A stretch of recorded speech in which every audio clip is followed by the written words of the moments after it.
Meu nome é Ana Ângel, eu tenho 27 anos, eu sou cria do Jardim Catarina, em São Gonçalo.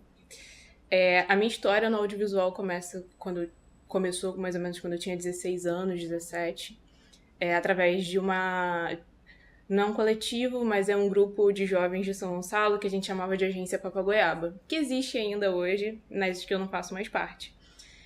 Eu encontrei com essa galera quando eu tinha 16, e o objetivo da Papagoiaba era tentar potencializar as coisas boas da cidade e ajudar uma galera que estava produzindo conteúdo ou produzindo arte a como melhorar a qualidade da publicação, a fim de que a cidade pudesse ter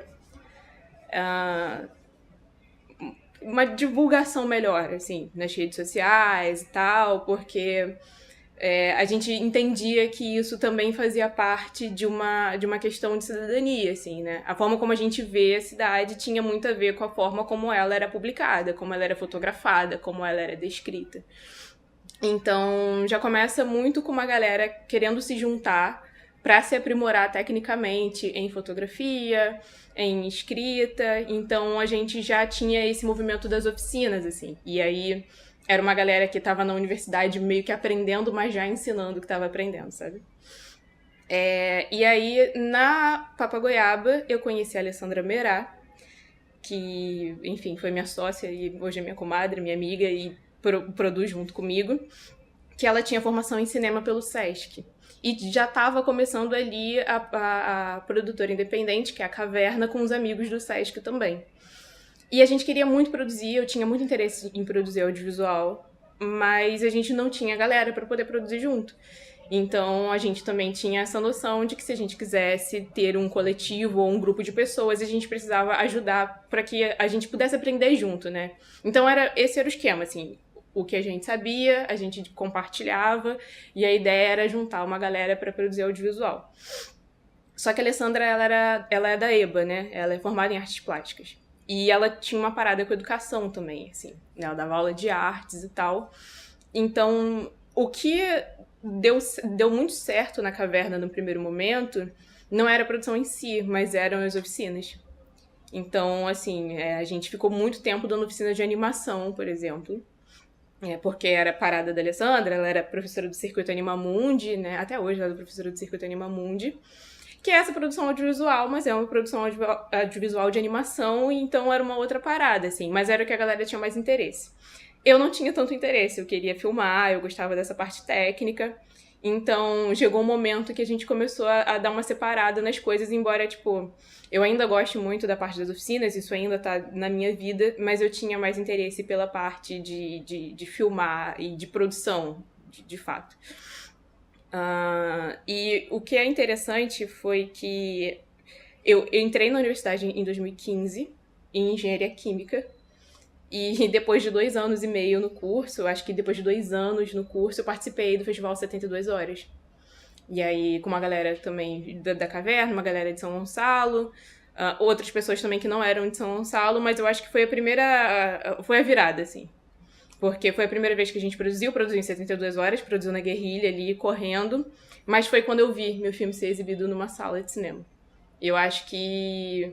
Eu lembro muito dessa experiência, assim, porque mais do que o filme, que a gente já tinha trabalhado 72 horas nele, então a gente já conhecia muito material, a reação das pessoas foi uma coisa que me pegou muito, assim.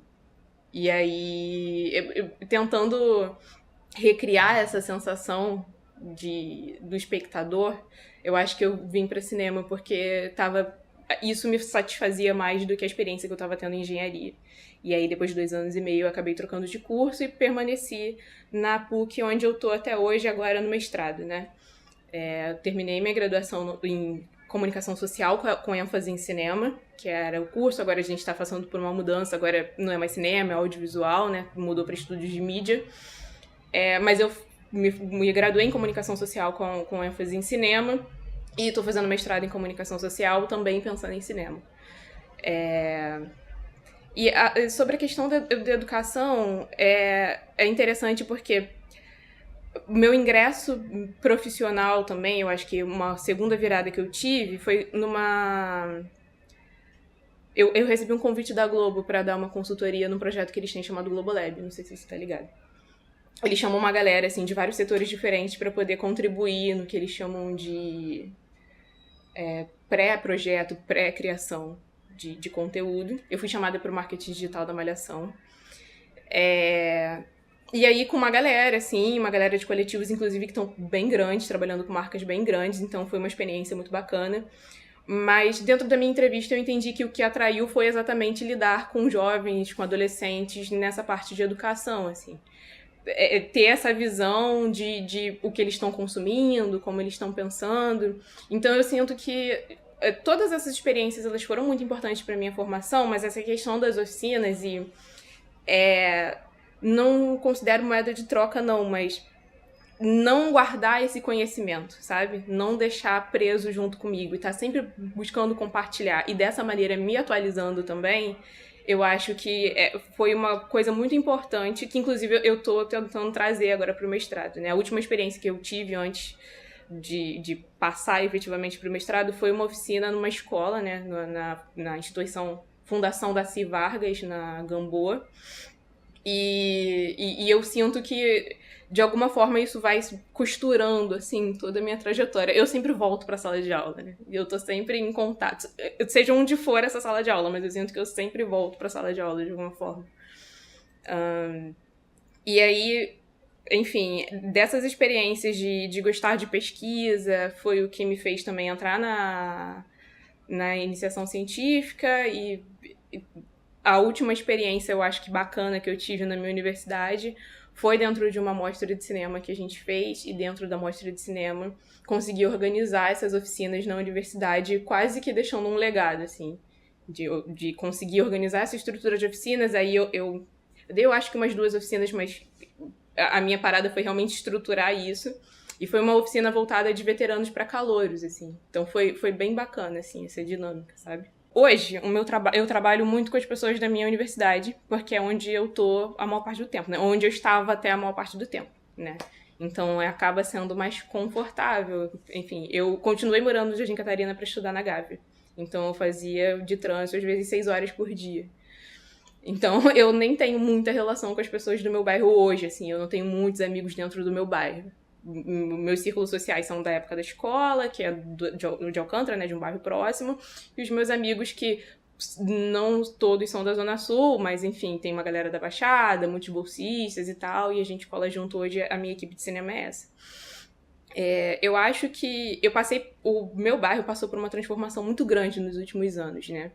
E aí é interessante porque eu tenho pesquisado muito a favela quanto território, porque eu não tive essa vivência de favela, assim.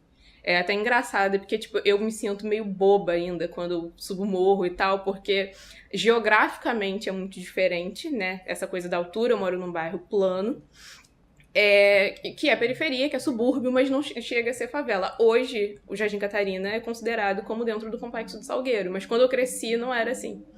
Então, é muito interessante observar essa transformação social, porque isso me impulsiona ainda mais a investigar como é que ocorreu esse processo, né?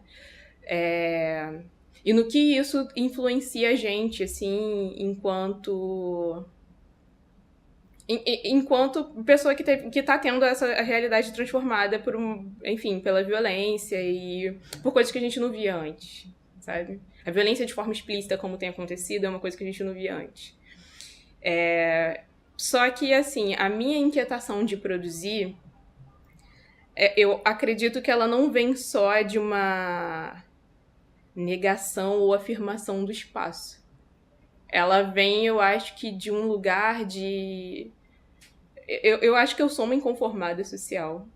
Eu acho que essa questão da inconformidade, ela também perpassa pelo meu cinema, mas no sentido de que eu não acho que as coisas elas sejam simples ou maniqueístas.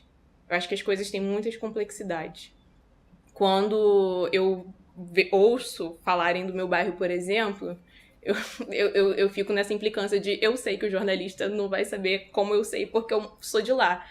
Mas eu acho que a minha narrativa tem valor porque ela é única sobre o meu espaço. Então eu acho que o meu cinema, e desculpa se eu tô divagando muito, mas eu acho que o meu cinema tem muito a ver com entender a importância da aura da minha narrativa, sabe? Da unicidade da minha narrativa, das coisas que só eu posso contar, só eu posso falar a partir do espaço de onde eu vim. Então, eu acho que eu tenho o tempo todo essa... a minha bronca com muitos professores da PUC, às vezes, era criar reducionismos em cima de determinados termos, sabe? Generalização em cima do movimento negro, generalização em cima das favelas. A PUC trabalha muito nas favelas da Zona Sul, né? Tem uma atuação muito grande nas favelas, especificamente Rocinha e Vidigal. E aí a gente fez esse projeto agora que era na Gamboa, então muitos alunos eram da Providência, que é uma parada que não tem nada a ver com as outras favelas. E embora isso possa parecer óbvio, eu acho que para um monte de gente isso não é óbvio. Porque parece que favela é tudo igual, que as regiões são todas iguais, que são todas parecidas, que o perfil dessas pessoas são todos parecidos. E não é. E aí, se não é isso, um recorte de cidade do Rio de Janeiro, em São Gonçalo que não vai ser menos ainda. E aí a gente tá falando de novo, né, de questão geográfica, de questão econômica, de questão de formação. Eu moro num pedaço do bairro onde tinha poucas pessoas pretas, assim. Porque muitas pessoas vinham do Nordeste, elas tinham uma pele mais clara e elas não se veem como pessoas pretas. Então, tudo isso afeta muito a dinâmica, como a gente se enxerga, como a gente enxerga esses espaços, né. Tem muitos movimentos sociais no Jardim Catarina. Eu não tive tempo, e talvez seja uma deficiência na minha formação, assim, de trocar com essas pessoas, porque eu não estava dentro do meu bairro para acompanhar todas essas coisas, porque eu estava estudando na Zona Sul. E agora, assim, eu acho que a minha forma de tentar compensar isso é, tipo, em nenhum momento negar de onde eu vim. Eu falo que eu sou gonçalense pride, assim. O tempo todo eu tô reiterando e afirmando, eu não sou do Rio, eu sou de São Gonçalo, esse lugar é importante para minha formação, por todas as coisas que a cidade tem e que eu considero potentes desde a minha adolescência, quando eu descobri a cidade de São Gonçalo. E até hoje, enquanto eu tô lá com a galera da Zona Sul, mas não fazendo as mesmas coisas que eles, porque eu penso diferente, porque eu venho de um lugar diferente, eu preciso trazer esse recorte comigo enquanto produtora de audiovisual, sabe? No mês passado me perguntaram sobre se eu... Porque assim, né? Nesse projeto, eles têm aula de documentário no quadro de matérias eletivas do ensino médio. Existe a matéria de documentário, que é o Eric que dá, que ele é maravilhoso, ele é do IFIX. E quando a gente chegou pra dar essa oficina, ela não ia existir, assim. Foi meio que teimosia nossa, porque a gente colava sempre nos projetos de extensão, assim, da pós. Eu sou muito inquieta, assim. Aí, toda vez que eu vi um projeto legal, principalmente envolvendo criança e adolescente, eu queria colar junto, queria estar e tal. Aí, quando eu soube o da Rocinha, eu quis ir, e aí a gente acabou desenvolvendo um projeto que a gente não tinha meio que planejado. E aí rolou esse da Darcy, que a gente também colou junto e acabou... Eu e o Gabriel é de Nova Iguaçu e costuma ser meu fotógrafo nos projetos. A gente acabou dando essas oficinas. E aí eles chegavam com o roteiro já pronto de um documentário. E geralmente falando... Porque a gente queria que eles falassem sobre território, assim, território e memória. Então, a gente já chegava com o roteiro pronto sobre uma história que eles queriam desenvolver dentro ali da região da Pequena África, né? Do Gamboa e tal. E aí a gente trabalhou com 2 roteiros que falavam sobre essa região. Um que falava sobre a parte baixa, que falava da revolta da vacina, e um outro que falava sobre a questão do teleférico da Providência. Então a gente produziu meio que 2 documentários, né? No caso, a gente ajudou tanto a que eles entendessem como produzir, como colocar um filme de pé, quanto questões técnicas superficiais, assim, não foi muito tempo de oficina, mas eles produziram os documentários e um ficou muito de denúncia, esse do teleférico ficou muito de denúncia, assim. E aí foi bacana, porque o diretor era cria da comunidade, então a galera queria falar com ele porque viu ele criança, então tava achando bonito ele produzindo e tal, então ele conseguiu fazer esse movimento. Mas foi muito interessante porque o que ele conseguiu de material foi muito rico, assim. Então, acabou impactando muitas pessoas pela qualidade dos registros. A gente, inclusive, pretende circular com esse material, assim.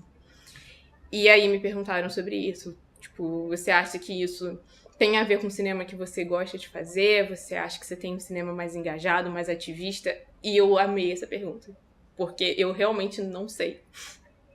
Porque eu acho que eu ainda tô muito no início de descobrir qual é o meu cinema. Eu ainda não tô ligada em qual é. Mas eu acho que talvez a maior mudança social que eu tô propondo, de um lugar talvez muito menos altruísta do que parece, é falar sobre as coisas que eu considero relevantes, negando um movimento que quer me dizer o que é relevante ser dito, sabe? Eu tô meio que desenvolvendo o que eu curto dentro dos meus desejos artísticos, dentro dos meus desejos de criação, e eu tô pontuando que isso é importante e dane-se como é que tá, como estão os circuitos, o que tá sendo dito e tal. Eu tenho umas questões, eu fiz um projeto agora com deficientes visuais e isso é uma questão pra mim, tipo, eu gosto de trabalhar com pessoas com deficiência. Eu acho importante, e eu acho importante a gente saber lidar com essas pessoas, porque geralmente a gente não é preparado. Tipo, quais são as especificidades pra eu ter na minha equipe trabalhar com pessoas com deficiência auditiva? Tipo, é caro isso. E não devia ser, porque eu acho que Libras deveria ser uma parada que deveria ser ensinada na escola, assim. E, enfim, eu trabalhei com pessoas com deficiência visual e eu não tinha pensado que, tipo, é muito importante a audiodescrição dos projetos. Que também é caro, porque não é tanta gente que faz, assim. Então, eu sou uma pessoa do tipo inconformada, mas eu acho que eu tô tentando vencer a inconformidade que eu sinto muito na marra de me mostrar importante, falar que a minha voz é importante, sabe? Porque a gente já lida com essa negação desses espaços. Pra mim, se eu for falar da minha trajetória, a minha maior marra foi ter insistido em continuar na PUC por muitos anos, né? Desde 2015 eu tô na PUC, fazendo esse trajeto gigantesco. Hoje eu faço menos, mas assim, eu já cheguei a fazer, tipo, estudava de 7 às 7, engenharia. Então eu acordava muito cedo, chegava em casa muito tarde. Minha saúde mental ficou desgraçada nesse tempo. E um monte de gente falava, cara, sai, vem pra UF. E aí, assim, o que mexia comigo era que eu já era a única pessoa retinta de uma turma de 40 alunos. Assim, foi até engraçado que na minha turma de primeiro período nem mulher tinha 5 meninas na minha turma de 40 alunos. Então, de 5 meninas, eu era a única pessoa preta retinta. Se eu não estivesse lá, não ia ter ninguém. E aí, assim, é o professor que se sente confortável de falar qualquer coisa, porque você não tá lá pra confrontar, você não tem o seu olhar que tá ali impondo seu espaço. Então isso muda a postura da pessoa que tá ali, que nunca teve que lidar com uma pessoa preta e agora tem que lidar. Então ele vai ter que, tipo, entender que as coisas mudaram, que ele não quer sofrer um processo. Que é até horrível isso, né? Ele não falar, ele ser racista e não se expressar com medo de sofrer um processo, mas ok também. Que aí, sabe? Então, no cinema, eu também não lidei com tantas pessoas pretas assim, infelizmente. Porque é isso, foi a realidade que eu tava e que, assim, até pra me posicionar e falar, olha, eu não concordo com o que vocês estão falando, é muito difícil às vezes. Porque eu acho que eu sou uma pessoa extremamente doce, mas ainda assim, quando você fala que não concorda, você é considerada uma pessoa reativa, porque, né, a gente é muito domesticado e a gente não pode falar, a gente tem que acenar e concordar com tudo. Então eu acho que eu gosto de pensar que eu tô saindo do meu espaço pra poder tentar garimpar essa voz, assim, sabe? Tentar, tipo, colocar a minha voz É porque parece muito arrogante falar que eu quero ser o porta-voz das pessoas, não é isso. Mas eu quero que as pessoas saibam que tem uma pessoa do Jardim Catarina ali no meio, sabe? Tipo assim, não, ela vem desse lugar. Ela vem de lá da Caixa Prego e ela tá aqui, ela chegou. E eu quero também que as pessoas saibam que é possível chegar junto também. O nível de... A falta de informação que se tem sobre cinema, assim, eu não pensava em cinema como profissão. E eu fiz engenharia porque eu não pensava em cinema como profissão, eu achava estranho se formar em comunicação. Como assim? Comunicação é uma coisa que a gente faz o tempo inteiro. Por que eu vou estudar isso? E aí, agora, eu sinto necessidade de chegar nos espaços e falar para os adolescentes que vão fazer o Enem agora. É uma possibilidade estudar comunicação, estudar cinema. Porque só você vai poder falar as coisas que outras pessoas não vão falar, elas não sabem. Vai ter um monte de gente que vai tentar falar, um monte de gente branca e rica que vai tentar falar por vocês se vocês não forem as pessoas a falar, sabe? Então, sei lá, eu acho que talvez esteja por aí, dentro de toda essa confusão da minha cabeça que eu sou. Nesse momento da minha vida, para eu poder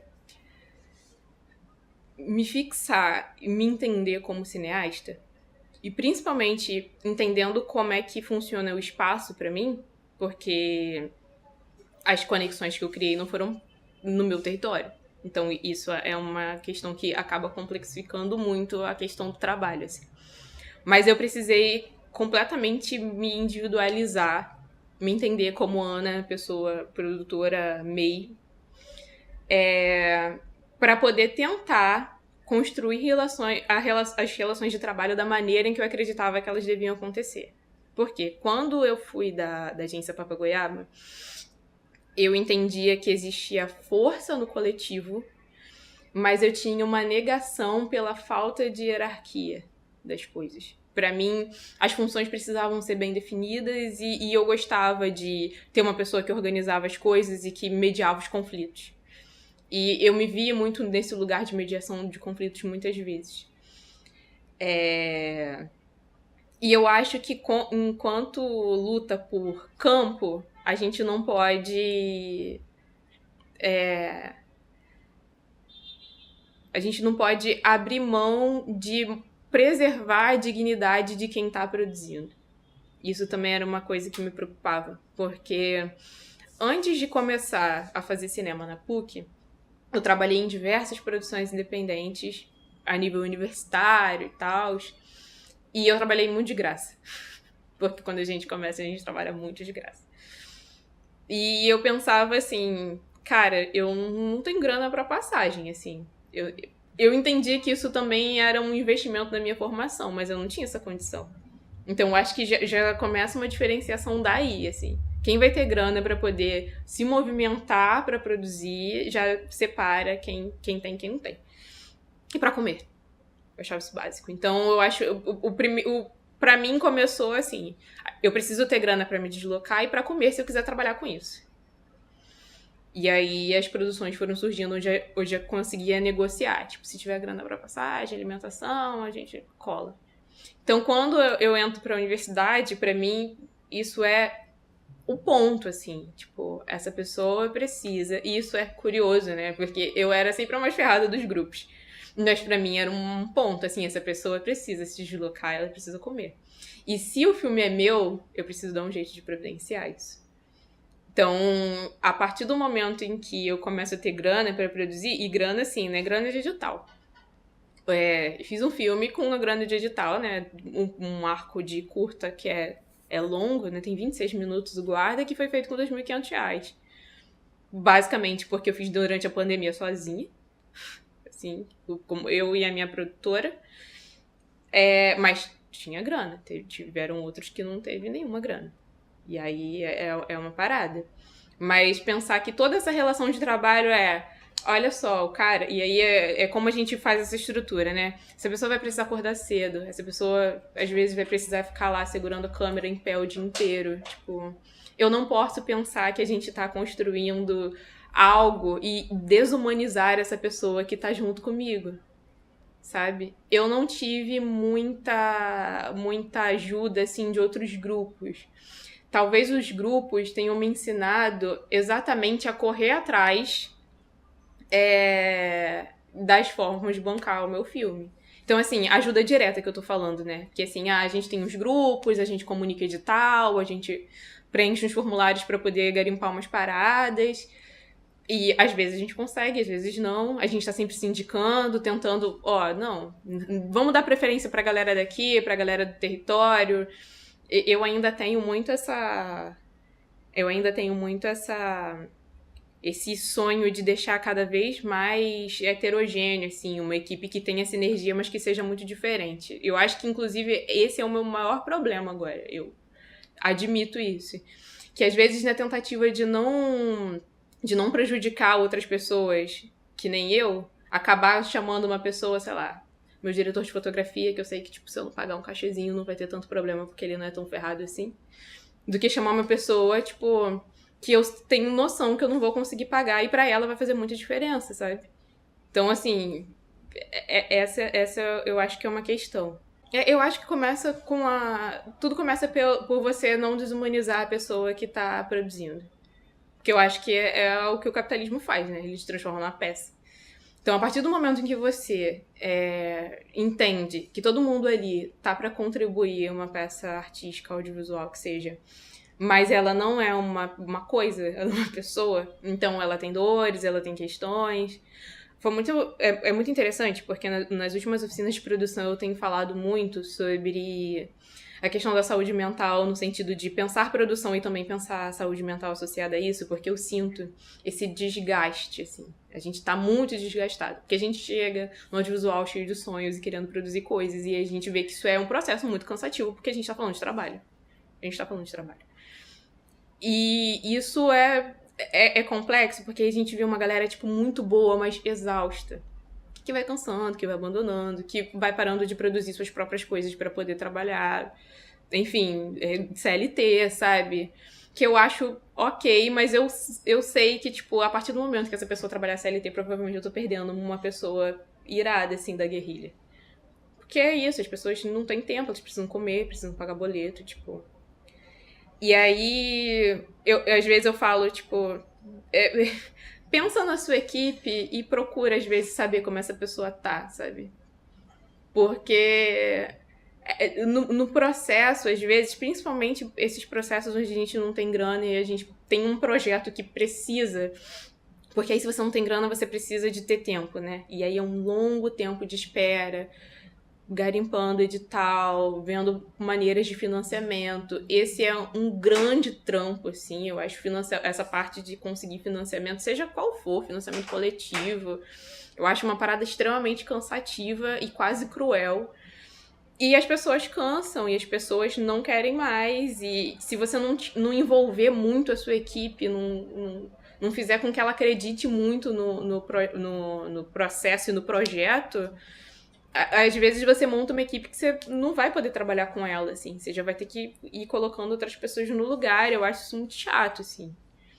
Real, porque quem tava contigo no início que viu o projeto nascer, eu acho que é a pessoa que tem mais potencial pra dar transformação até a lapidação daquilo, sabe? E eu acho que começa por aí. Começa na questão da humanização. E isso, assim, a gente não tá fazendo talvez por lucro, mas a gente precisa lembrar que as pessoas também têm suas demandas particulares. E eu acho que cinema de guerrilha tá em outra chave, assim. Eu nunca fiz um orçamento pensando, nossa, eu vou tirar muita grana. Já trabalhei com gente que, tipo, eu sou consciente de que ganhou muito mais do que devia, sabe? Em projetos que escreveu, que trabalhou. Não é problema meu, é só um parêntese aqui. Mas eu nunca escrevi um orçamento pensando, nossa, esse projeto realmente eu vou fazer muito dinheiro com ele. Eu já penso em, tipo, vou colocar aqui um valor a mais, porque eu sei que esse dinheiro vai sair do meu bolso no final das contas. Que é o que acontece, sim. Até o processo, às vezes, de prestação de contas é tão complicado que você prefere tirar coisas do seu bolso do que, tipo, negociar, olha, vou precisar mais de 100 reais de passagem. Não, tu tira, é melhor. Pra não se indispor, porque é tudo muito complicado. Tem uma questão também, é que a gente, pra gente ter acesso a conhecimentos específicos da indústria, a gente, nem estudando a gente tem, assim, várias paradas que eu falo, várias lacunas na minha formação acadêmica de como estruturar um projeto para que ele possa receber dinheiro, assim. Isso é difícil, esse tipo de informação é difícil. Às vezes a gente passa anos na indústria e não sabe como é que isso funciona. Porque isso tem um interesse, né? A pessoa que tá ganhando dinheiro pra caraca com os órgãos audiovisuais, com a Ancine, com a Rio Filme, ela não é interessada que essas pequenas produtoras saibam como financiar o projeto, como saiba escrever um projeto direitinho. Então, rola isso também, né? Alguém tem que ir lá meio que hackear esse conhecimento. E aí, a partir de uma vez que sabe, às vezes também não quer compartilhar com medo, né? Então, eu acho que também tem isso. Tem uma se cria também uma rivalidade muito grande, né? De quem consegue, de quem não consegue, quem consegue tá conseguindo como. E eu acho que com o passar dos anos a gente também não consegue sustentar todos os nossos fascínios, assim, sobre a indústria. Com o tempo a gente realmente vai desanimando, eu acho que vai perdendo o brilho. Eu acho que cada vez mais fazer mestrado vem disso também, né? Eu queria não precisar do dinheiro que poderia vir pelo cinema, sabe? Não fazer como hobby. Eu acho que também é difícil. Mas eu quero não precisar tanto dessa grana. Porque aí eu acho que não precisando. Cara, como é que. É isso, assim. Como é que uma pessoa pobre produz. Como é que investe em câmera? Eu não sou hipócrita. Eu falo, olha, é possível você gravar com celular? É claro que é possível você gravar com celular. Mas se você não criar uma linguagem muito específica, provavelmente as pessoas não estão habilitadas. Porque a gente tá na era do 4K. Então, assim. Se você não criar uma linguagem muito específica, se você não tiver um roteiro muito atraente, você não vai conseguir circular com o seu material. Esse é um ponto. Por mais gracioso que o seu trabalho fique, você não vai conseguir circular, e essa é uma questão. Porque para tornar viral, você tem que ter um potencial de circulação. E eu acho que isso, a gente não pode mentir para as pessoas falando que isso não rola. Quando a gente fala, olha, dá pra você fazer uma gambiarra de luz e tal, você também tem que partir do pressuposto que essa pessoa vai ter acesso pelo menos a uma lâmpada. E aí eu acho que também você já tá nivelando condições e tal. Nas oficinas de produção de baixo custo, eu vi uma galera muito assim, para produzir pra internet, que é uma outra parada, para produzir para redes sociais, que é uma outra questão. Falar de cinema, primeira janela, então. Isso porque a gente tá considerando, sei lá, produção audiovisual que possa ser circulada nos streamings, que já é uma outra coisa. E streaming, assim, sei lá, YouTube, sabe? Porque falar de primeira janela, então, cara, o que circula na primeira janela? Assim, é difícil a gente, sei lá, fechar uma cinemateca do MAN que deveria ser acessível para poder reproduzir um filme. Isso já não é tão fácil. Agora imagina pra quem não tem, tipo, nenhuma condição e, de novo, não tem material específico, não tem acesso à câmera, áudio, sabe? Então, são muitas questões que a gente vai se deparando no meio do caminho. E que as pessoas parecem que elas não têm noção. E uma coisa que o smartphone ele banalizou é que parece que é democrático. As coisas soam muito democráticas. Parece que todo mundo pode produzir, as coisas estão muito acessíveis. E não é assim. Pra mim, talvez, ter feito faculdade e ter me proposto a estudar uma coisa que eu achava que não era importante, ou que eu conseguiria fazer, sei lá, em casa, pesquisando sozinha, que eu também eu tive muito esse lance de ser autodidata nas coisas. E aí, dentro dessa troca, eu acho que me ver numa posição extremamente desfavorável em relação às outras pessoas me ajudou a perceber que, se tendo conhecimento, se tendo mais ou menos alguma condição, se tendo às vezes um amigo que tem uma câmera mais ou menos legal que dá pra fazer, ainda assim eu tô em desvantagem, sabe? Eu acho que a classe média ela continua sendo sendo as pessoas, e aí eu acho isso como que faz revolução assim, se a gente ainda tem uma classe dominante que tá falando pela gente. Porque é isso. Vamos lá, produz um filme. Eu passei agora, né, no Lab Curta do ano passado, lindo. Primeiro lugar com o roteiro não é meu, o roteiro é da Jumioshi, filme maneiro. Que quando eu olhei o roteiro eu falei, viagem. Inclusive eu falei, a gente vai submeter, mas a gente não vai passar, porque isso aqui não vale a grana que eles estão dando, assim. Eu não sei se a gente vai conseguir fazer, inclusive com a grana que eles estão dando. Já tinha analisado, eu tinha falado, isso aqui vai cair, isso aqui é viagem e tal. E aí, conseguimos fazer o filme dentro do orçamento, pois muitos contatos. Muitos contatos. E aí, é assim, né? A gente quer tentar se preservar pra ficar bem, tipo, com umas produtoras que eu conheço, mas eu falei, não dá. Tipo, já tá na hora de entregar isso aqui, o filme ainda não tá pronto, o que eu vou fazer? Chorar pras pessoas e pedir. E aí, a gente precisava de um equipamento, que era uma caixa, tinha uma cena subaquática. E aí, a gente precisava de um equipamento, que era uma caixa estanque, que era um bagulho caríssimo, tipo... Tem pouquíssimos modelos de caixa estanque para câmeras específicas. Essas câmeras são caras, a caixa era cara, eu acho que era R$750 a diária, só da caixa. Fora a câmera, que a gente também não tinha acesso a essa câmera específica. E aí, show, beleza, conseguimos fazer. E aí, a minha primeira revolta foi: a gente está oferecendo um material que eles não pagaram. Isso não foi pago com dinheiro do edital que a gente ganhou.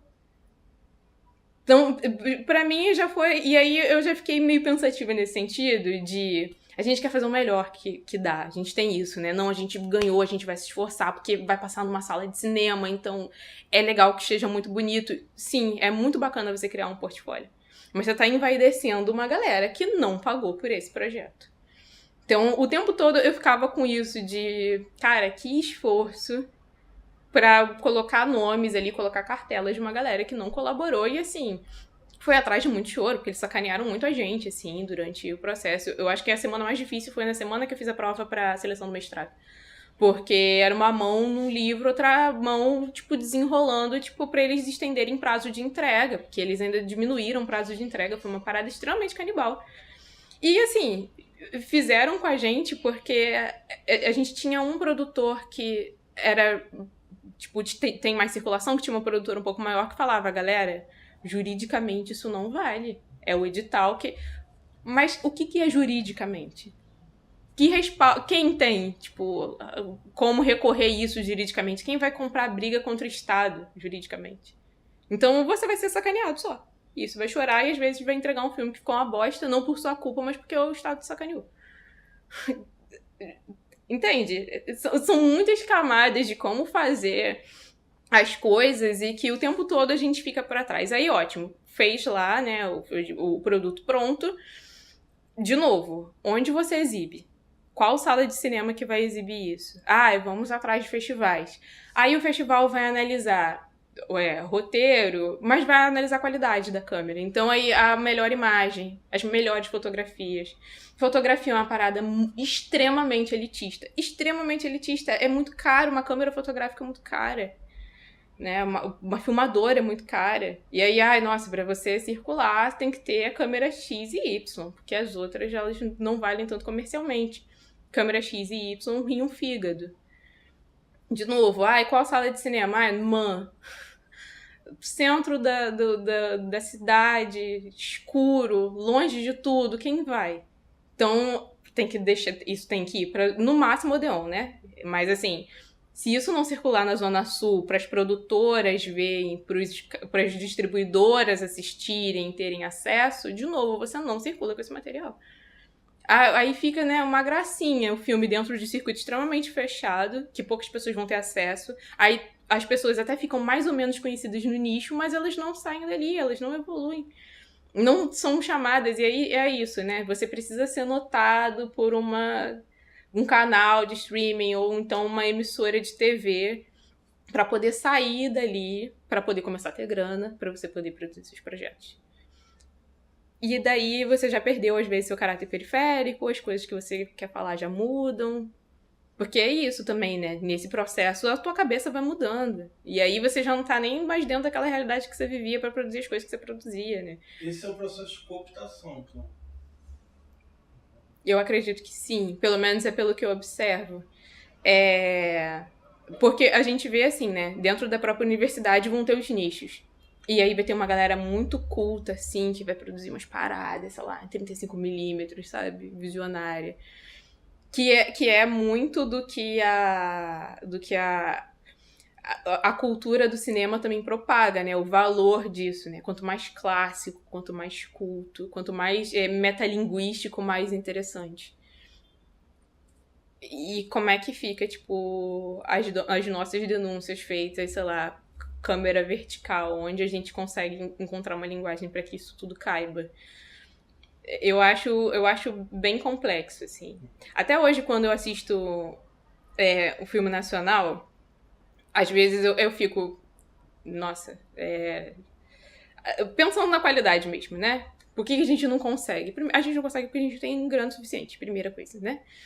E aí eu preciso fazer diversas considerações na minha cabeça sobre como é que funciona o processo de produção, porque por mais que eu queira assistir a obra isoladamente, e eu acho até que dá num ponto de vista crítico entender o tema e tal, como aquilo ali tá funcionando, você sabe que você não teve dinheiro suficiente, várias coisas deram errado, você teve que consertar de última hora, você não teve tempo, e aí tá 1 ano o filme na pós, que é outra parada, pós-produção, de novo, quem tem um computador que caiba aqueles arquivos, que consiga processar, que consiga editar, que consiga mexer na cor, que tempo você tem para estar numa ilha de edição com uma equipe inteira, como você remunera as pessoas da pós-produção. E aí você tá 1 ano com o filme parado na pós, e a galera tá tipo assim, nossa, mas você não lança seu filme nunca? Então, cinema no Brasil.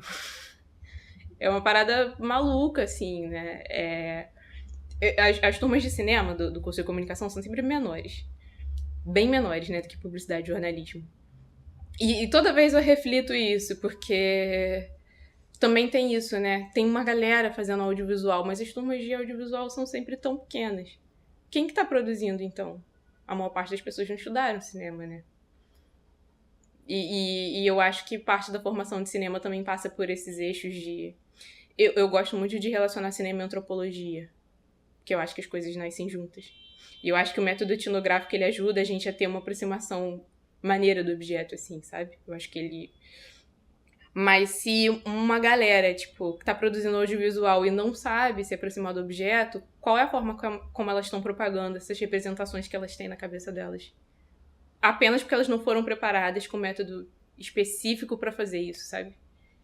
Então a teoria que é desenvolvida também... O primeiro curta que eu fiz, assim, completamente autoral, e aí fui eu que fiz tudo, foi feito na pandemia, que foi Como Criar. Eu tinha muita relutância de falar das minhas coisas, assim, da minha casa, porque eu queria que ficasse esse mistério no ar de quem é essa menina, de onde ela vem. Eu achava interessante criar esse... Porque eu sentia que as pessoas não elas só não tinham ideia. Uma vez eu cheguei na universidade, e aí eu chegava muito cedo, assim, eu chegava antes das 7, porque tinha professor babaca que fechava a porta às 7h10, e eu tinha horror de, tipo, sair de casa 4 da manhã pra ter professor fechando porta na minha cara. E aí, eu sou uma pessoa que sou um pouco desligada, assim, e eu cheguei com um pé sujo de lama e não limpei, ficou. E alguém falou, tipo, nossa, mas o Rio não tava chovendo tanto assim no Zona Sul. É porque onde eu moro não é asfaltado, então... E aí eles falaram, nossa, não, mas é porque tá chovendo muito, e na Gávea chove muito. Eu falei, cara, você não tem noção de como tá perto da minha casa, porque tá, tipo, cheio de lama e tal. E aí essa pessoa falou, tá, mas você mora em área rural? Eu falei, mais ou menos. Existe uma configuração rural onde eu moro. E ela ficou... E eles ficaram, tipo assim, não tem asfalto onde você mora? Eu fiquei, tipo, não. Mas assim, eu era uma pessoa, tipo, da Barra, sabe? E eu fiquei, tipo, caramba, será que as pessoas acham que todos os lugares são asfaltados? Eu acho, assim, é muito curioso como existe... Eu acho que o Rio de Janeiro é uma cidade muito boa pra essa construção de imaginários, assim. Eu vou pra Copacabana, parece que eu tô indo pra outro país. É muito diferente. Então eu achava que dentro do meu cinema, quanto mais eu ocultasse isso, eu abria margem pra que as pessoas imaginassem muito. E aí eu vi que não é bem assim. Ou que pra mim não ia funcionar bem assim. Que eu precisava de alguma forma de exposição pra respaldar muitas das coisas de que eu falava, pro meu discurso não ficar vazio. E aí surgiu um edital que abriu, eu acho que foi do Itaú, que eles queriam essas micrometragens, né, esses filmes curtinhos, e eu decidi fazer um filme todo dentro de casa sobre o meu processo de criação. E aí o meu processo de criação, ele passa, e principalmente naquele momento, né, pelas paredes da minha casa.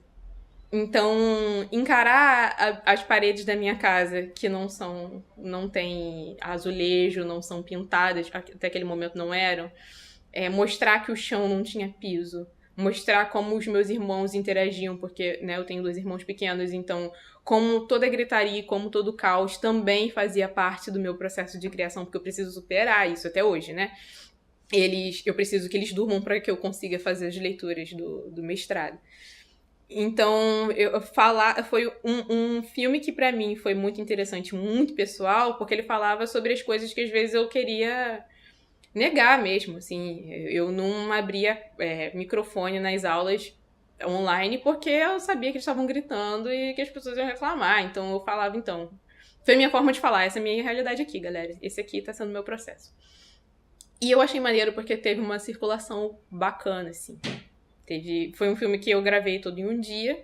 Eu editei eu acho que em 2 dias, porque eu não sabia muito como montar aquelas imagens desconexas. Mas ele teve uma circulação em festivais menores, em mostras menores, porque estava se discutindo muito essa questão de arquitetura, né? De como esses espaços estavam sendo ressignificados durante a pandemia. E aí eu achei interessante isso. E aí eu pensei, então, eu acho que talvez... Eu não sei se pegou as pessoas pela curiosidade ou até mesmo pela proximidade que as pessoas tiveram, mas eu acho que existe algo de pessoal. O cinema precisa ter algo que é pessoal. Precisa ter questões nossas. Foi isso que eu comecei a pensar. Quando eu fiz o Guarda, Meu Lugar, que foi um curta que eu fiz no mesmo ano, que foi para outro edital, eu também queria falar sobre ausências e perdas, porque era um momento que a gente estava enfrentando ausências e perdas, mas eu achava que algumas coisas estavam pesando mais do que outras, porque eu ouvia as pessoas reclamando muito sobre suas rotinas e como a gente estava cansado, mas também como a gente já estava entediado, mas tinha gente morrendo, e eu achava que a gente não estava sabendo mensurar muito bem, sabe? A gente tá perdendo coisas, mas a gente tá perdendo outras muito piores, assim.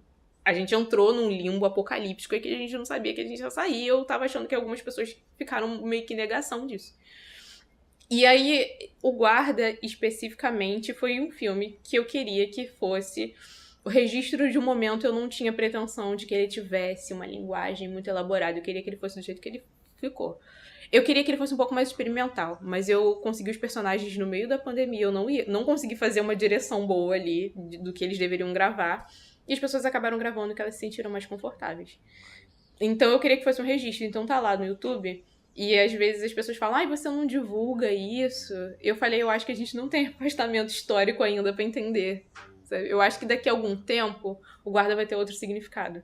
Porque ele é datado de um momento onde a gente estava muito melancólico, assim, sabe? E ele foi pensado pra ser aberto e talvez ser passível de discussão.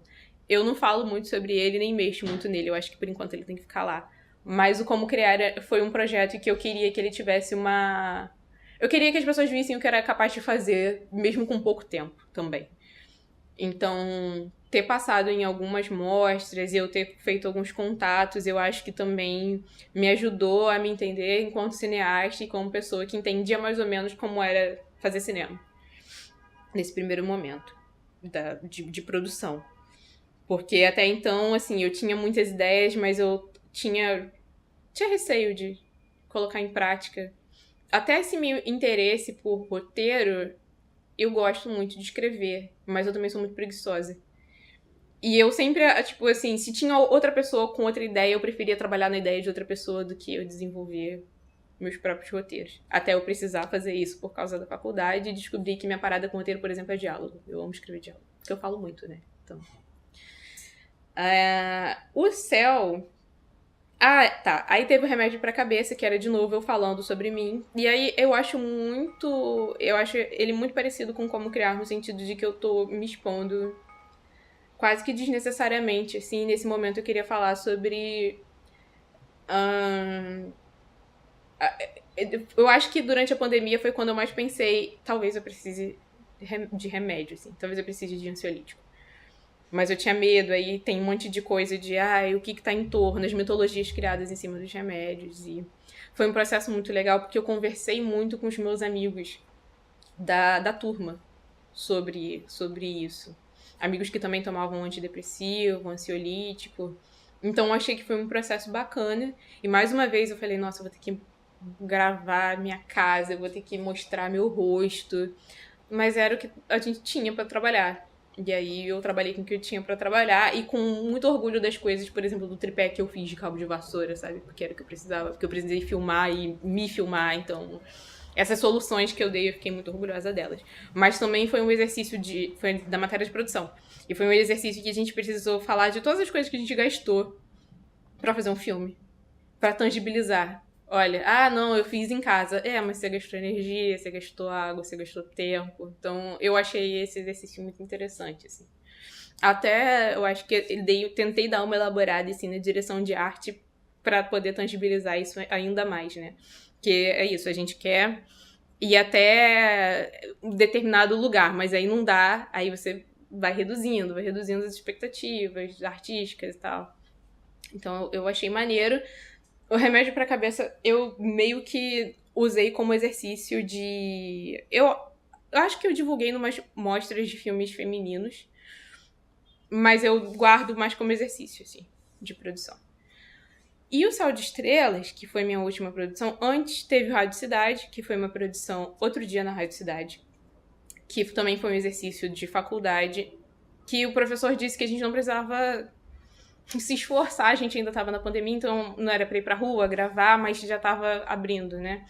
Tanto que quando a gente conseguiu gravar a última cena, já tinham tirado a proibição de sair com máscara. A gente precisava falar sobre um tema referente à pandemia, mas que não falasse especificamente de pandemia. E aí eu tive essa inspiração de falar de como a música ela funciona como essa trilha sonora de vários momentos do nosso dia e como ela muda as emoções, como ela afeta. Então a ideia era querer fazer clichê, assim. Eu queria fazer tudo o que qualquer filme negaria, sabe? Colocar gelatinas de cores mais diferentes, assim. Queria trabalhar com muito neon, queria trabalhar com umas paradas. E aí eu fui pra todos os estereótipos, assim, a gente gravou no Flamengo, com uma menina com cara de Helena, do Manuel Carlos, a gente... E virou uma superprodução, porque meus amigos, que estavam todos se coçando um tempão sem fazer set, falaram, não, aí do nada eu tinha uma equipe. Eu tinha um amigo que a gente queria trabalhar junto, a gente falou, vamos fazer. E aí eu escrevi o roteiro e do nada eu tinha uma equipe. E aí a minha piada é que foi uma equipe extremamente branca, assim. Então, um desses meus amigos, o que começou comigo, ele é ator da Globo. E aí eu tirava umas fotos, assim, da equipe sem eu estar, sabe? E eu chamava ele de racista, assim. Mas, assim, no sentido de ironizar o próprio processo, porque eu achava, tipo, o que eu estou fazendo? Vários momentos, o filme era meu, e eu ficava, tipo, que loucura isso, cara. Que loucura. Mas, assim, eu economizei uma grana, porque eles deram um jeito deles sozinhos de gravar. E flui, sabe?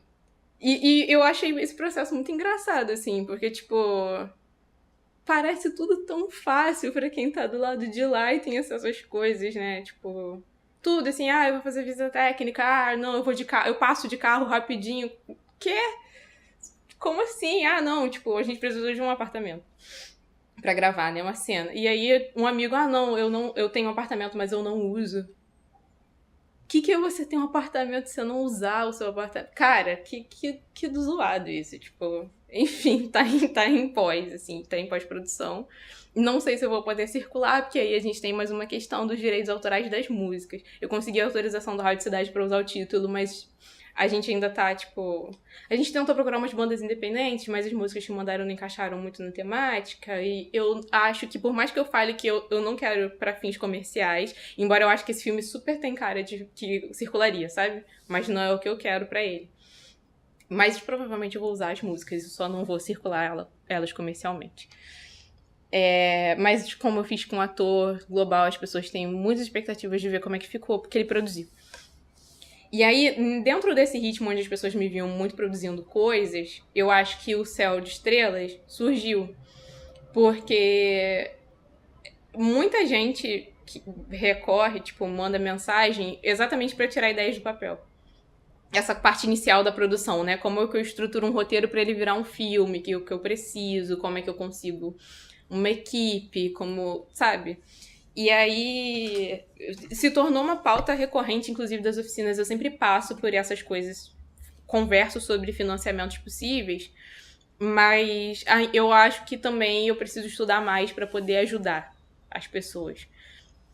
Porque eu acho que essa é uma questão, assim, forte. Principalmente de pessoas sozinhas mesmo, que escrevem e querem gravar, às vezes, só para ver aquilo realizado. Não tem necessariamente a ver com uma necessidade ou uma vontade de atuar na área, só mesmo tirar aquela ideia do papel. E essa foi uma ideia que veio pra mim meio que assim, tipo, o Labcurta tá aberto, eu que tenho esse projeto. E foi um projeto que eu realmente... E aí no desespero, porque essa pessoa entrou em contato comigo, sei lá, na sexta-feira. Foi até dia do meu aniversário, tava passando mal. E o projeto fechava domingo. E aí a gente teve esses dias pra estruturar, pra fazer cronograma de produção, pra escrever orçamento, pra conseguir equipe, pra conseguir ator, pra poder submeter ao projeto. Então eu acho que ele tinha tudo pra dar errado, assim. Ele não era pra acontecer. Só que eu acho que depois do Céu de Estrelas, até então eu tinha uma coisa porque eu achava muita responsabilidade ser chamada de diretora de filme só porque eu fiz uns filmes na faculdade, sabe? O diretor é uma pessoa que estuda muito. E então eu ficava tipo, não, eu ainda não sou isso. Mas eu acho que depois de Céu de Estrelas de chamarem de diretor, eu vou falar sim, eu sou, porque foi um filme que deu muito trabalho. Muito trabalho e, como eu disse, né, foi feito com muitos contatos de me ajuda aqui, porque senão meu CNPJ vai ficar ferrado, eu não tenho grana, não vou ter essa grana pra devolver. Alguns amigos meus que já tinham passado pela experiência do Labcurto falaram, olha, vai dar merda se você não fizer do jeito certo, então corre atrás. E o Céu de Estrelas foi um projeto que a gente se agarrou na possibilidade de circular em primeira janela. Eu acho que foi o primeiro filme pensado para a primeira janela. Que a gente falou, não, a gente quer festivais, a gente quer fazer essa cena. Já que a gente vai fazer essa cena, já que a gente vai dispensar a grana aqui nessa cena, a gente quer fazer o melhor possível, porque a gente acha que tem um potencial de circulação. E aí eu acho que talvez seja o filme que tenha menos a minha cara, porque não é meu roteiro. Eu acho que só Parecido Comigo eu faço pouco diálogo pros meus curtas. Então, e esse é um filme que tem, sei lá, 2 diálogos no filme de 10 minutos. Mas eu acho que de todo o resto, embora ele tenha pensado, eu tenha pensado nele, tipo, artisticamente, é um roteiro que eu sinto que não é meu, assim. Muito. O filme todo talvez seja meu, mas o roteiro eu sinto que não tem nada a ver com algo que eu escreveria. É um tema super delicado, né? Fala sobre direito reprodutivo, então tem várias coisas assim que esbarram em pensamentos que eu acho que eu não ia conseguir resolver pra escrever sobre. Mas eu acho que ele é o que tem essa cara de filme de festival e que talvez role de circular. E aí é isso, né? É tentar pensar num produto que seja viável comercialmente pra estar nessa primeira janela, pra aí talvez as pessoas me conhecerem através dessa obra, sabe? E todas as oportunidades de criar contatos. Por exemplo, a exibição desses curtas, pra gente foi importante. Alberto Marcos mesmo, eu não via há muito tempo. E aí eu acho que eles lembraram de mim nesse dia que a gente se encontrou.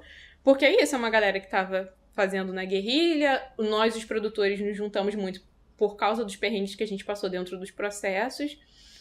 A gente criou essa rede de comunicação de, olha, festival tal, vamos mandar, mostra tal, vamos mandar, edital aberto, vamos tentar.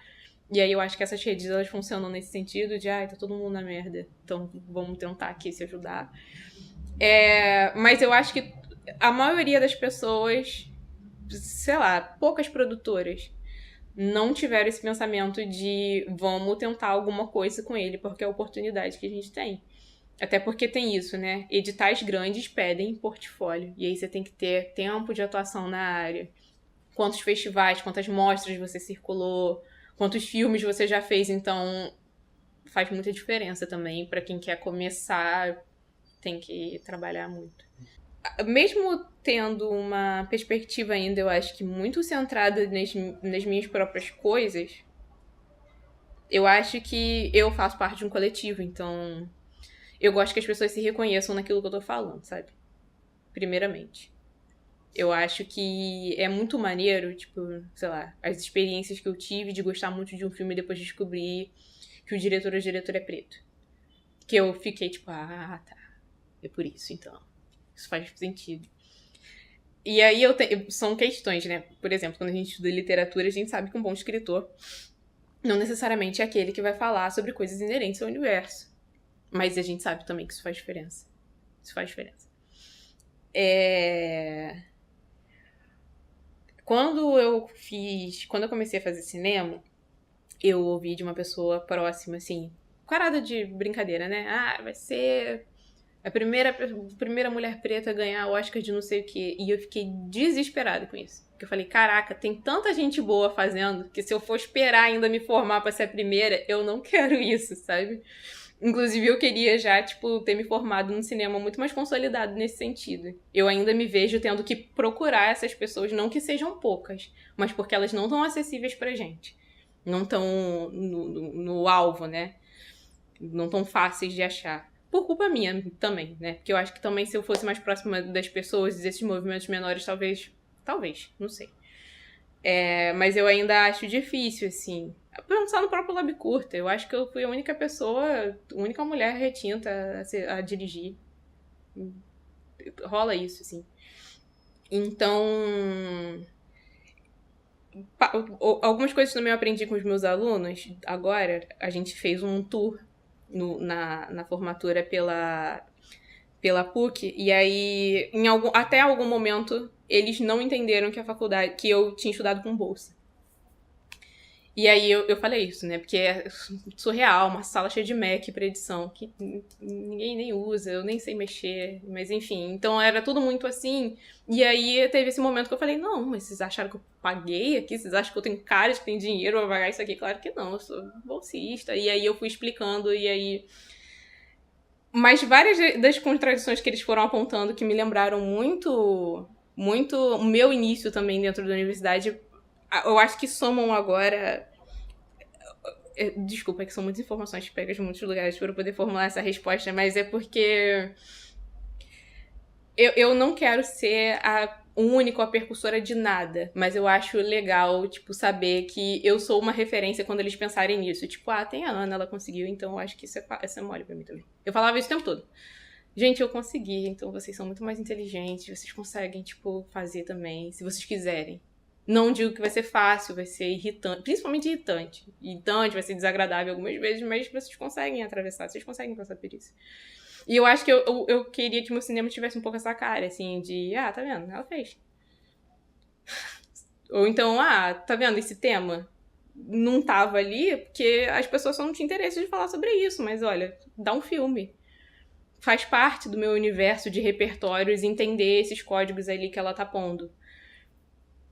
Eu acho que eu tenho mais isso, porque talvez também faça muita parte da minha formação e do meu interesse por cinema. Antes de assistir Godard na universidade, blockbuster e sessão da tarde. Então, pra mim, antes o cinema era entretenimento. A partir do entretenimento, eu sou levada a refletir sobre questões. E às vezes sobre questões sobre mim, assim. Os meus roteiristas preferidos são roteiristas de comédia. Porque eu acho que o humor, ele ajuda muito a gente a pensar e entender coisas. Eu não escrevo bem humor, não me acho engraçada, mas eu sempre tive isso, assim. E as abordagens certas. Porque eu acho, às vezes, que a gente peca numa linguagem que, por mais que não seja elitizada, também não é de fácil acesso.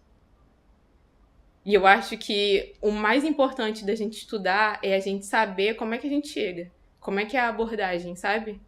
Porque senão a gente vai continuar distanciando as pessoas que a gente quer que consumam do que a gente está produzindo. Por que, sei lá, o brasileiro consome tanto filme de comédia ainda? E se identifica com as questões. E reflete também sobre isso. Eu acho que são caminhos, assim, e coisas que eu pretendo explorar daqui pra frente. Porque é isso, eu acho que eu tô muito no começo de entender o que eu quero ainda pro meu cinema. Mas eu acho que todas as questões estão envolvidas.